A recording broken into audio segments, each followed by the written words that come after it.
This is Dental All Stars, where we bring you the best in dentistry on marketing, management, and training. Here's your host, Alex Nottingham. Welcome to Dental All Stars. As part of our coaching playbook series, we have our president of coaching, Eric Vickery, with me, and we are interviewing together one of our mastery coaches, Larissa Pretoni. The topic of this podcast is how to reinforce training. Please welcome Eric and Larissa. Hey, Alex. Hey, Alex. How are you? Good to have all of you here together. So tell us a little bit of a background about you, Larissa. Everybody knows about Eric. Let's hear about some of our power players in the coaching department. Well, I always like to say that dentistry is a passion. I started out as a dental assistant about 22 years ago. Don't make the math. And I started out as a dental assistant, leading assistant, supervisor, front desk, management, up to a point where I felt like I really wanted to help more offices. And that's why I'm here. One of your specialties, now you're a generalist, you help all practices, but you actually were in pedo before, correct? Yes, I was in pediatric for about 10 to 12 years. It is my passion. I mean, there is nothing like working with kids. And being in dentistry with children, making them have their first dental home and have the parents happy and understanding that what you're doing is the best for their kids is just like priceless. So being in the pediatric field really, really motivates me and become a better coach and better consultant to bring the best to the kids and the parents. And in addition, you also have an experience with insurance, both working with offices that have insurance to get the most out of it and helping dental offices get off insurance, much of what Eric teaches and oversees in our insurance freedom program. So it's nice that you're really a jack of all trades. You have so much experience in different areas of dentistry. So it's really nice to pull from. Eric, anything you wanted to kind of comment? I mean, you work a lot with Larissa. Yeah, I think the biggest thing for Larissa is her passion for implementation, getting team members fired up like she is. She had that ownership mentality when she was working in a practice, and that carries over into her coaching. And you can see that what she's trying to do with her team is saying, hey, own this, be a part of the solution, get involved. You can make a difference in your practice. And so teams that work with her are going to get she's a stick of dynamite wrapped in a firecracker package, right? She's going to be able to really empower them. So she's such a powerful coach. Excited to have her on the All-Star coaching team. And we're kind of building on that to team buy-in. Eric was giving you this great supportive introduction. What is this idea of team buying? Why is team buying important? And how do we get the team to buy in more? That's a great question. And this is the reason why I like to talk about training so much. When I started, I had no training whatsoever. So I was thrown in this role, which I had to learn a lot. I was lucky enough to be trusted with a few offices from scratch. So knowing that you have to do things on your own without any support is very hard. And when the office is able to offer the training to their team members, the dentist wins, the office wins, the patients wins, everyone wins. So you have a better operation, you have less stress, you have higher production. So everything just, comes. As Eric mentioned, you have an ownership mentality. How do we get the team to have that? I know so many dentists are frustrated because they want their team to have it. How does that happen? That's something that I realized early on working with dental offices, being able to be that bridge between the team members and the dentist owner and understanding both sides. I would say that what's very important is trust. You have to trust your team members. You have to empower them so they feel like they can do the things that you want them to do without stepping on your toes. So that ownership mentality is coming from both sides, but really also making sure that the dentist owner give that team member the certainty that they are backing them up. So if you feel you've been backed up, you start acting a different way. Eric is a Maxwell trained leadership consultant. it's leadership. How do we get these doctors to get their heads out of the sand? Because if they're not right, we're not going to be able to implement properly. Am I correct, Larissa and Eric? I'll jump in. I'll say, first of all, I love what you said, Larissa. And when we say team, that includes the doctor and everything from appreciation down to accountability. So for me, when Larissa says things like you have to have the culture and freedom for the mistakes to happen. Mistakes are going to be made.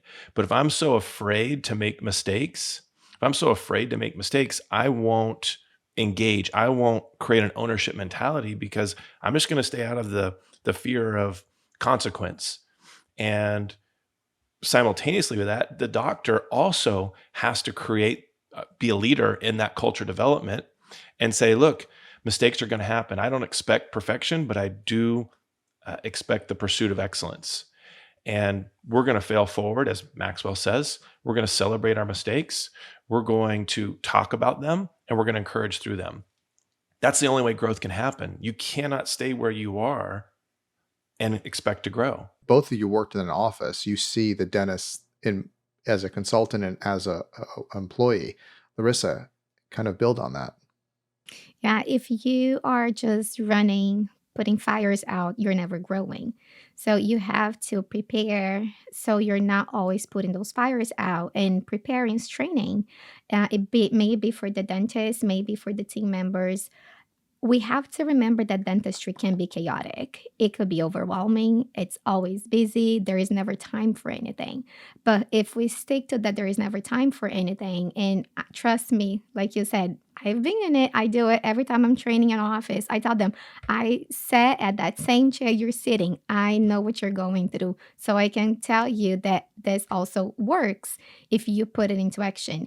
What does help the dentist see that training is needed is really have focus and have a goal in mind. If you know that you want to get somewhere where you're not being able to get there, you need to do something different. So if what you've been doing is not working, you have to try it a different way. And why not give it a try to training? We're talking about in the first section is leadership, and I'll link to a podcast I did with Shelley on leadership versus management. And so leadership comes first. The dentist has to buy in, they have to commit, they have to have that burning desire and stay the course. Now, moving into management, how do we get it done, which is the topic that we're talking about today. How do we implement? Let's talk about that, Larissa. How often should we check in? You mentioned goals. Give me an idea of how this plays out to properly implement training. So goals, they could be internal and external. You would have goals for the practice as a whole. You're going to have goals for each department. You're going to have goals for your managers, for your front desk team members, for your clinical team members. So once everything is clear and you have a plan of action, you can actually set out that time for training. I highly recommend, and I know we're all stars, but the reason why I'm an all-star coach, if I may just chime in on that, I implemented all-star in one of my offices and it worked out really, really well. So when I decided to become a coach, I'm like, I know where I want to go, and that's where I'm coming, because I really believe that what we teach is really going to get your practice from 0 to 50 in no time, just by implementing it. And if you ask me how often, once a week. But the problem with dental office is that we're always busy. There is never time. So we go back into taking that time aside. And may it be lunch, offer lunch to your staff. Buy lunch, see what they want to eat, and just have that 1 hour. All-Star is only 20 minutes, but you do need some role-playing time and time for discussion. So if you have that 1 hour a week training time with your staff, I can guarantee you're going to see your revenues going up, less stress, patients are going to be happier, employees are going to be happier, and the dentist is going to have back that time that they don't have. Yeah, I think I love what you're saying, Larissa, and I just want to echo it because it's absolutely the truth. This is the second opinion here. So here's, I'm typing notes while you're talking, right? What role does a dentist play in this? And the real question is, how does the dentist empower or influence as a leader? How do they influence the team? Well, when you're sitting with a patient and your head's down, you're not influencing anybody. You're getting work done. You're a producer at that point. So you have to take time out of working as a producer in being a leader.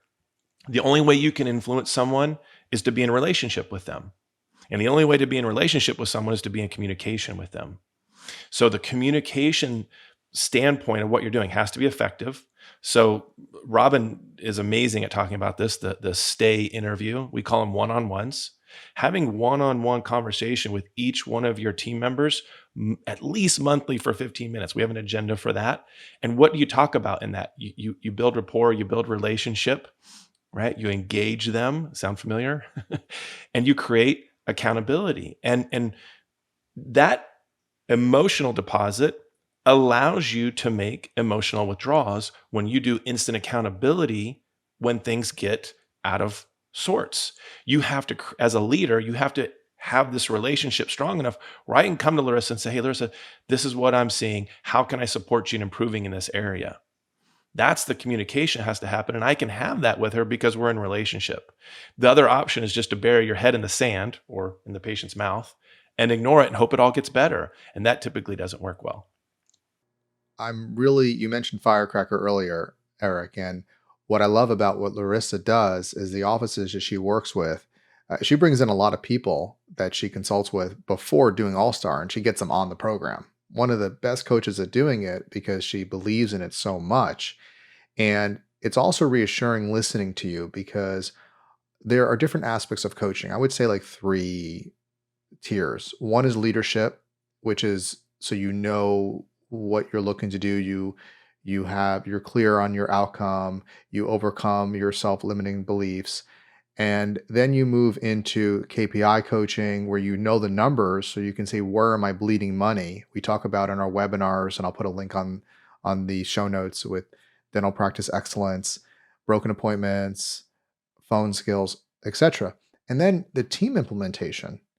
Having a coach work with a team that has dental experience, that worked in their role, like you said, the reason you're so effective in helping teams implement, and you're like, listen, I'm just like you. I've done it. I know what you're going through. And here's the benefit on the other side. It's not that we're just doing the task to just get it done because doctor said so. We're going to be better. We're going to feel more confident. We're going to be able to serve the patients better. We have purpose in our life. Think about it. We come to the office and we do the same thing every day. Imagine doctors, you're investing in your team and they feel more empowered. They have purpose in what they do, and training can be a way to rally behind that. So I love the model that you've created, Larissa, and it just showcases how important it is to have people like you to support teams. And one thing that I do want to bring on that Eric talks a lot about the law of research for patients. And there is a lot of research for your team members. You have to know what's their motivation. What do they want out of life? What is that is going to make them, get that ownership mentality? And then you're going to go from there. We know communication. We know people are different. Everyone is different. We all have different. We have people that get motivated by money, and some people will not be motivated by money. And if you have a leader that is only focusing on the financial sides of the practice, that's not going to help your team members succeed in their role. That training is not going to go well because they're not going to see the benefits for them. So being able to know who you're training, really knowing a little bit of a depth, that helps a lot too. Tell me about written systems and processes, why that's important. Extremely important. You Dental offices are busy. We already said that. We know that. If you don't have systems and processes and paper SOPs that you can go back and follow up with, you're gonna have people running like chickens without their heads. We all expect that once you tell something to someone, I tell you this is how you do it. A plus B is C. Go ahead and do it. That's not how it works. People need to see how it's done. People need to read about how it's done. People needs to get hands on. So having that written system helps you to be able to offer the tools to your employee or your team member to be able to succeed and achieve what they need to achieve. Yeah, it's so powerful. The system has to be people say all the time 94% of success in the system, but you need people working that system. So Alex, you did an amazing podcast before about who do you put first. Your customer is always first. Well, actually no, your team has to come first in order to put the patient or your customer first. And I think that the saying goes, you have a culture, it's either on accident or on purpose, right? It's there. So if you're not being on purpose about it, and part of your culture is your training, your systems. What we know, this is when we look at KPIs, when we look at teams that are successful, you can define success, but a great team, what does it take to be a great team? I love our acronym, so we'll use it. So Larissa already mentioned 20 minutes a week of all-star training. That is a must. That is not an optional thing. That is a must. I would add to that, are you reviewing, are your individual administrative team members reviewing their recorded calls? Are they writing down, man, I killed it with this new patient. This was an amazing call. Listen to that as a team, share in that success, but also be willing to do the emotional withdrawal and say, let me listen to one that was a challenge. Let me write down a date and time where I didn't kill it. It was a struggle, and learn from that. Seek advice from your coach, from your team members, from your leader. We know that you have to have a morning huddle to be great. You have to have a morning huddle. And sometimes that's the end of the day, just 15 minutes. We have an outline on how to do that. We know that you have to have 4 to 6 hours of team meeting time every month for your team to hold on to this culture, to implement these systems, to grow in their training. And we know that every quarter you have to have a long training and probably a team event at the end. Maybe 4 hours and then an outing. Just go play miniature golf or bowling or your Christmas party, whatever it is. Have that system, 20 minutes, review calls, get coaching, 4 to 6 hours a month, morning huddles, and quarterly outings. We know that will give you the best shot at growth in the right direction to become a great practice. Lastly, you mentioned the all-star training, and you're a pro at implementing it. Anything that you'd like to add to best practices? Many of our listeners are members, so it's good to get a reprieve or repeat or repetition. Remember, repetition is the mother of skill. So give us a few tips that you found that are very helpful. Sure. Having the team training together, that is a huge plus. If you can get that, meeting done every once per week, but everyone together, like I mentioned before, lunchtime, that is really, really, really a plus because each team member will be accountable and responsible for each other. So they're learning the same thing at the same time. And if someone is not holding their weight down, people are like, I know we learned different this morning. Why are you saying it that way? So you start having more leaders within the team and you start having better results. That's my main thing. Have, if at all possible, have the team training together and have a team leader for training. This is the person that's going to make sure that whenever time comes, gathers everyone around wherever they're getting the training done, making sure that you have the training up and running, making sure that we're doing those 20 minutes. And that one person is the person to go to. And it definitely does not have to be the doctor. It doesn't even have to be the office manager. It has to be just someone willing and, passionate about that training to make sure that training is happening. You're not going to get results if you don't get trained. So that's my one, key thing right there.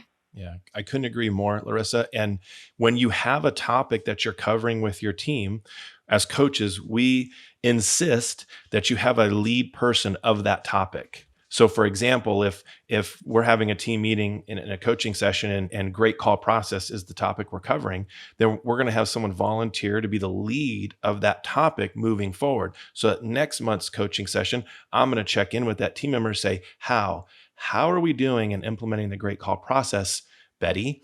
And Betty's going to tell me. Now, sometimes team members will get afraid of that term leading it. What does that mean I have to do? Leading it just means create accountability, create encouragement, ask your team daily or weekly, how are we doing with the topic that our coach Larissa just covered with us? That's going to keep the momentum going on that subject so that the conversation is just going to disappear in your team training. I had a team call it the magic room. We have our magic meetings with Eric, they're magic rooms, and then we go out there and no magic happens. Why is that? Well, it's because we're just having conversation. It takes action and it takes accountability to that action. who's going to lead us through that process. And you got to have someone, one or two people, who help you maintain consistent accountability to that subject of what you've covered. What will be nice, Eric, is we can do another episode on the coaching playbook series. We can talk with one of our coaches about KPIs, or that can be one that we can do with you. That would be interesting because there are different elements of coaching. And what I think is great for the listeners is this is really demonstrates how to implement, but also when you're working with a coach, an implementation coach like Larissa, she does all of it, but just on this one aspect of how we utilize a coach to support the team. They do the goal setting, the milestones to support. They can be in those meetings and help move that along and help hold the team accountable. I'll put a link as well in the show notes about All-Star, both the online training as well as the coaching department. And yeah, you guys did wonderful. Thank you so much for being on the show on our coaching playbook series where we interview our coaches, we talk about coaching, different ways to grow. And please let us know topics you'd like us to talk about. I mean, our goal is every week to coach you up and to talk about skills that we learn in coaching, how to coach your team, learning from the best. And why not get a bunch of awesome coaches together to talk about our coaching playbook. So thank you, Eric Vickery, President of Coaching, Larissa Pretoni, our Mastery Coach. And please remember to follow us on Apple Podcasts and Spotify. And the more 5-star reviews and comments on our show page, the more great content that we can continue to create for you and all your dental buddies. Until next time, go out there and be an all-star. We hope you enjoyed this episode of Dental All-Stars. Visit us online at allstardentalacademy.com.